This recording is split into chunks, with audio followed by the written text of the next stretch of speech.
But the timing, it wasn't random. That envelope didn't just appear, it was delivered chosen. Someone wanted her rattled tonight, when all eyes were on her. On the night she was supposed to look untouchable. This wasn't just a threat, it was choreography. And Malik, he hadn't said much this morning when she showed him the envelope. Just a quick glance, a clipped "we'll handle it," before going back to texting someone he swore was his cousin. No follow-up, no questions. Just enough distance to make her wonder. Zariah clenched her jaw. The photo wasn't just a ghost, it was bait. Someone knew how much she had to lose. How hard she fought to bury the version of herself who once begged Mr. Bancroft for a seat at the table, not realizing the cost. This wasn't about the past, it was a warning. A game was being played, and tonight, someone had moved their first piece. The photo was still seared into her mind. Zariah clutched her purse tighter, the edges of the envelope inside pressing into her palm like a warning. Beneath the gloss and the glow, her insides churned. No one knew about Mr. Bancroft. No one could know, not after everything she'd built. Not after what it took to survive it. As Malik ushered her through the lobby, flashing his practiced smile at sponsors and socialites, Zariah zoned out. The chandelier sparkled above her, but all she could see was her reflection in the elevator mirror. Flawless, confident, untouchable. A lie dressed in Balmain. She leaned into that lie as the elevator doors closed, sealing them in.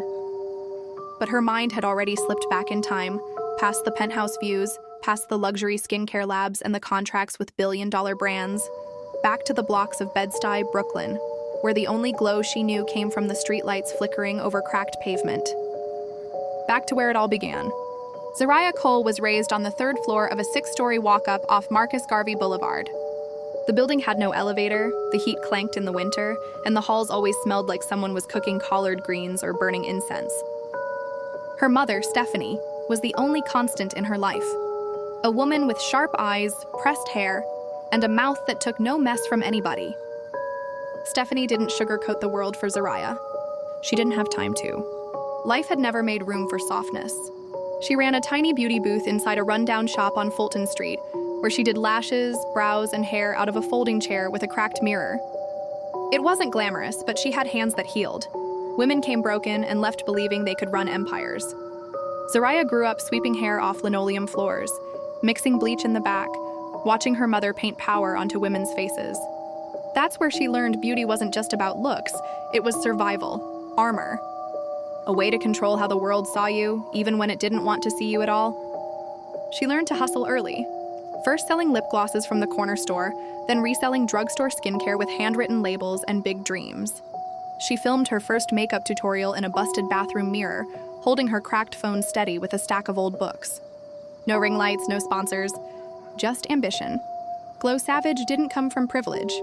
It came from pressure, and when the pressure threatened to crush her, Zariah made sure she came out shining. She was 22, hungry for investment, and too naive to see the strings until she was already tangled in them.